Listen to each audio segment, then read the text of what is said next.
നിങ്ങൾ ആരെങ്കിലും ശ്രദ്ധിച്ചോന്നറിയില്ല, ഇപ്പൊ നമ്മുടെ ഫോണിൽ വരുന്ന SMS-കളുടെ എല്ലാം എൻഡിൽ ഒരു ലെറ്റർ കൊടുത്തിട്ടുണ്ട്. ഈ ഒരു ലെറ്റർ വെച്ചിട്ട് നമുക്ക് എത്തരത്തിലുള്ള മെസ്സേജ് ആണ് വന്നതെന്ന് കൃത്യമായിട്ട് മനസ്സിലാക്കാൻ പറ്റും. ട്രായുടെ ഏറ്റവും പുതുതായിട്ട് വന്നിട്ടുള്ള ഒരു ഗൈഡ് ലൈൻ റൂൾ ആണിത്. ഈ ഒരു റൂൾ കൊണ്ടുവന്നിട്ടുള്ളതിന്റെ മെയിൻ ഉദ്ദേശം എന്ന് പറയുന്നത് നമ്മളെ യൂസേഴ്സിന് വളരെ ട്രാൻസ്പെറന്റ് ആയിട്ടുള്ള SMS-കളെ കൊണ്ടുവരാൻ വേണ്ടിയാണ്. അതായത് നമുക്കൊരു SMS വന്നു കഴിഞ്ഞാൽ അത് എവിടെ നിന്ന് വന്നതാണെന്ന് കൃത്യമായിട്ട്, അല്ലെങ്കിൽ എത്തരത്തിലുള്ള മെസ്സേജുകളാണെന്ന് നമുക്ക് കൃത്യമായിട്ട് മനസ്സിലാക്കാൻ വേണ്ടിയാണ് ഈ ഒരു റൂള് ട്രാ കൊണ്ടുവന്നിട്ടുള്ളത്. നമുക്ക് മെയിൻലി 4 ലെറ്റേഴ്സ് ആണ് കാണാൻ വേണ്ടി സാധിക്കുന്നത്.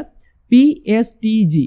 അപ്പോൾ P എന്ന് വെച്ച് കഴിഞ്ഞാൽ പ്രൊമോഷണൽ മെസ്സേജസ്, S എന്ന് വെച്ച് കഴിഞ്ഞാൽ സർവീസ് മെസ്സേജസ്, T എന്ന് വെച്ച് കഴിഞ്ഞാൽ ട്രാൻസാക്ഷണൽ മെസ്സേജസ്, അതുപോലെ തന്നെ G എന്ന് വെച്ച് കഴിഞ്ഞാൽ ഗവൺമെന്റ് മെസ്സേജസ്. അപ്പോൾ നമുക്കൊരു SMS വന്നിട്ട് അതിന്റെ എൻഡിൽ G ആണ് വരുന്നുണ്ടെങ്കിൽ അത് ഗവൺമെന്റിൽ നിന്ന് വന്നിട്ടുള്ള SMS ആണ് എന്ന് മനസ്സിലാക്കുക. അതുപോലെ തന്നെ ഫ്ലിപ്കാർട്ട്, ആമസോൺ അതുപോലുള്ള പ്രൊമോഷൻ രീതിയിലുള്ള SMS-കളൊക്കെ വരുന്ന സമയത്ത് എൻഡിലെ P എന്ന് പറഞ്ഞു വരും. അതുപോലെ തന്നെ ബാങ്കുകളിൽ നിന്നുള്ള സർവീസ് മെസ്സേജുകളൊക്കെ വരുമ്പോൾ എൻഡിലെ S എന്നൊക്കെ പറഞ്ഞു വരും. അപ്പോൾ ഈ ഒരു ലെറ്റർ വെച്ചിട്ട് നമുക്ക് കൃത്യമായിട്ട് മനസ്സിലാക്കാൻ വേണ്ടി സാധിക്കും. യൂസ്ഫുൾ ആയെങ്കിൽ ഈ ഒരു ഇൻഫർമേഷൻ ഫ്രണ്ട്സിലേക്ക് ഷെയർ ചെയ്യാനും അതേപോലെ തന്നെ വീഡിയോയ്ക്ക് ലൈക്ക് ചെയ്യാനും മറക്കണ്ട.